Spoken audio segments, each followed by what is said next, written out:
If you work in a startup, you probably know of and use Slack. Slack is a workplace communications tool that enables a company's employees to collaborate primarily via chat. If you don't work in a startup or work in an organization that uses Microsoft's Office tools, you probably know of and use Teams. Microsoft Teams is pretty much the Microsoft version of Slack. Microsoft Teams has grown from a little known product in 2019 to over 320 million daily active users today, while its competitor Slack has peaked at just around 1.1 million daily active users. Today, we're going to study how Microsoft's distribution and network advantage trumped Slack's. To understand this situation, it's important to know some characters. Stuart Butterfield, the founder and CEO of Slack. Stuart's first successful startup was Flickr, a photo-sharing social network he founded in 2004. By 2005, Yahoo acquired it for between $22 and $25 million. This was during the social media craze of the early 2000s. Stuart left Flickr to start a gaming company that ended up building a chat tool called LineFeed. The game wasn't working out, so he pivoted the company to focus on LineFeed, changing the name to Slack. Mark Benioff, the founder and CEO of Salesforce. Salesforce is the largest customer relationship platform globally, enabling companies to talk to their customers over email and other channels. Mark is well known for hating Microsoft, its practices, and is a vocal anti-Microsoft advocate. He led Salesforce to acquire Slack.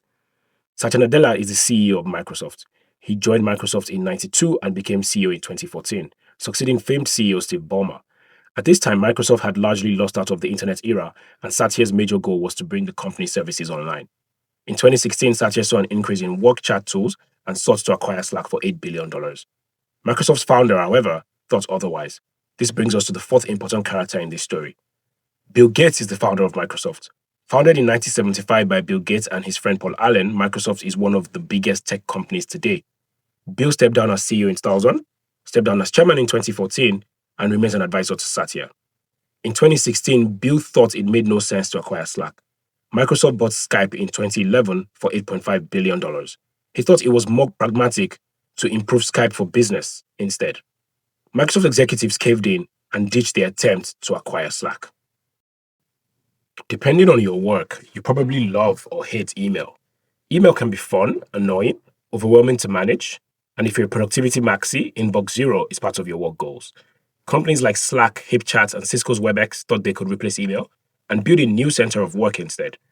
In a 2013 interview with Fast Company, Stuart, the founder of Slack, makes a case for Slack and work chat. He says it's the least efficient way to send a message. With the most cognitive overhead, if someone I worked with emailed me, I'll probably fire them. The interview continues with a discussion of Slack's features and Stuart's concerns about Microsoft. This was the first time Stuart took a public jab on Microsoft. At the time, Microsoft had not yet launched Teams. Let's focus on Slack for a minute. In 2011, Stuart was a rare example of an exited Silicon Valley founder, having successfully sold his startup to a respected tech giant, Yahoo. Stuart founded another company called Glitch to make a game, but Glitch didn't work out and wasn't going to make any money, so in 2012, Stuart pivoted the company to focus on Slack, which was derived from the phrase, searchable log of all conversation and knowledge. The name Slack replaced the internal name LineFeed. A common thread in this story is that both Flickr and Slack emerged from Stuart's attempt to build gaming companies. Flickr emerged from Stuart building internal tools for his first company, Ludicorp, which wanted to make the online game never-ending. The game never launched, and the company successfully pivoted to Flickr. Slack launched the public in August 2013 and had 8,000 businesses on its waitlist. In one of its first public appearances, it hinted that Slack could replace email. In March 2016, Microsoft executives considered an $8 billion acquisition of Slack. The company saw a boom in workplace collaboration tools, including Slack, Cisco's WebEx, Atlassian's HipChat, and Zoom. Since it had built digital workplace collaboration tools, it was only logical that Microsoft would want to get in on chat. Internally, its Slack acquisition proposal would be debated for months and ultimately rejected by its founder, Bill Gates, who thought they should improve Skype for business instead. After all, Microsoft had just acquired Skype for $8.5 billion in 2011. Microsoft unveiled a global preview of Teams in November 2016.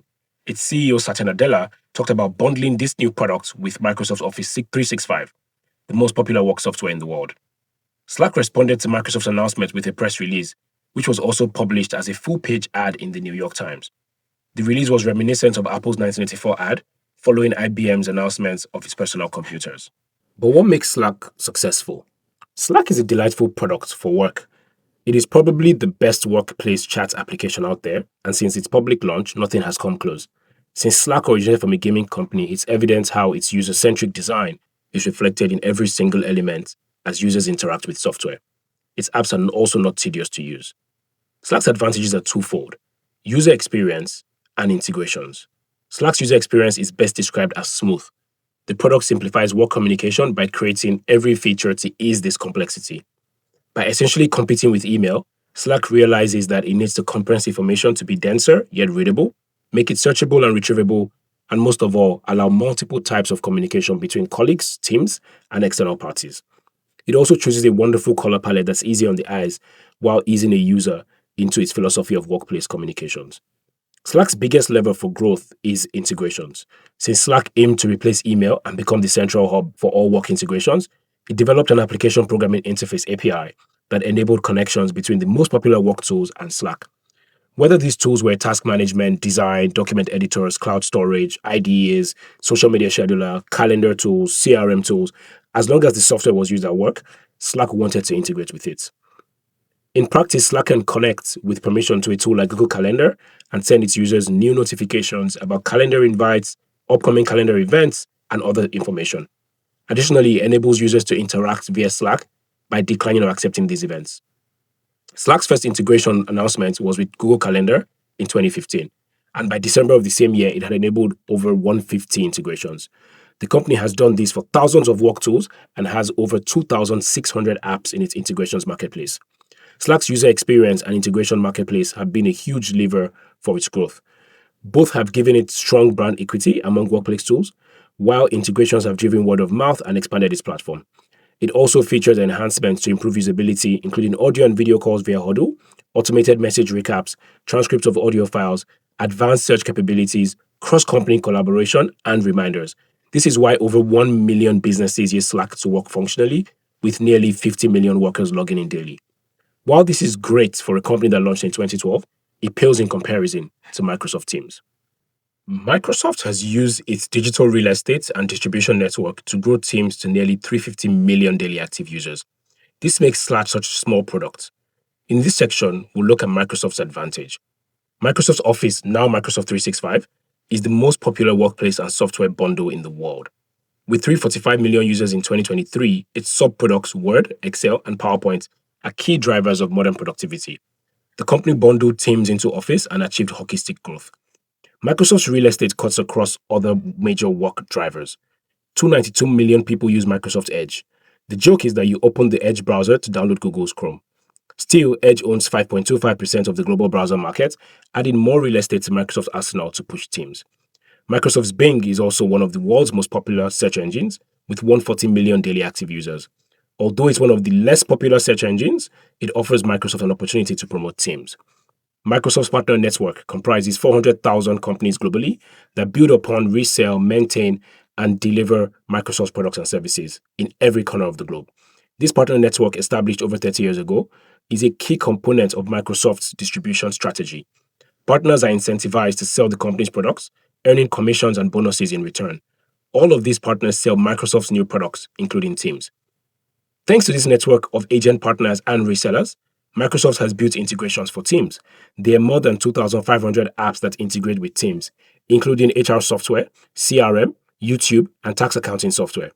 Finally, the Windows operating system is live on over 1.5 billion computing devices. This is Microsoft's largest product and is crucial to the company's success since the launch of the first Windows OS in 1985. An operating system like Windows, Android, or macOS is key to distribution of work applications. Microsoft pre-installs Teams on many Windows machines worldwide and provides a Team button in the Windows Start menu when it is not pre-installed. In June 2019, Microsoft announced that Teams usage had surpassed Slack, with just over 13 million users, and Teams was full speed ahead. In 2020, thanks to the COVID pandemic and lockdowns, Teams continued to grow, reaching nearly 80 million users, while Slack struggled to reach 20 million users.